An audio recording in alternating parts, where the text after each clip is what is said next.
Okay, simplify the following expressions. Number 5 is a binomial times a binomial, meaning we have to double distribute. So I'm going to start with the first term in the first binomial, which is a 5m, and I'm going to distribute it to the second set of parentheses. So 5m times 3m, well, 5 times 3 is 15, and m times m is m squared. 5m times 4, well, 5 times 4 is 20, and it's a positive 20, and m was only multiplied one time between those two terms.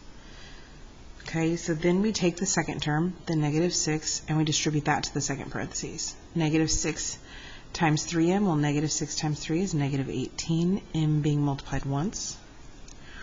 And then negative 6 times 4 is negative 24.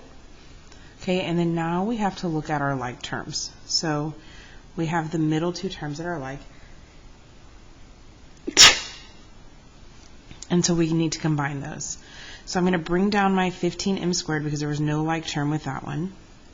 20 minus 18 is going to be a positive 2m, and then bring down my minus 24. Now remember, when you're adding or subtracting, your exponents do not change.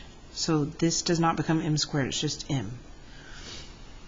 Okay, if you look at number 6, here you're going to distribute the terms in front of both sets of parentheses. So I have a negative 5 in front of the first set of parentheses, so negative 5 times 3x is negative 15x. Negative 5 times 2 is going to be negative 10.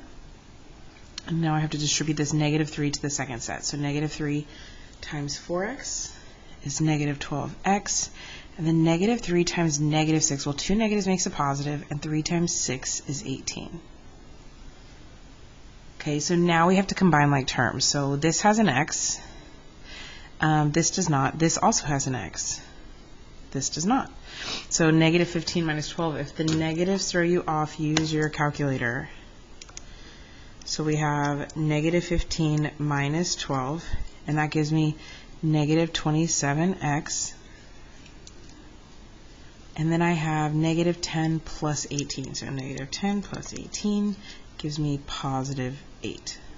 Those are not like terms, so there I'm done.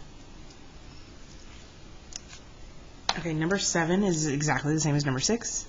We have to distribute that term in front.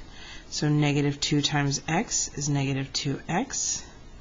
Negative 2 times negative 4, well, 2 negatives makes a positive. 2 times 4 is 8. Negative 3 times 2x is negative 6x. Negative 3 times negative 6, well, 2 negatives makes a positive. 3 times 6 is 18. So just like the last one, we have to find our like terms and combine them. So I have an x term here and an x term here. Negative 2 minus 6 is going to be negative 8x. And I have 8 plus 18. It's going to be 26. So 8 plus 18 gives you 26.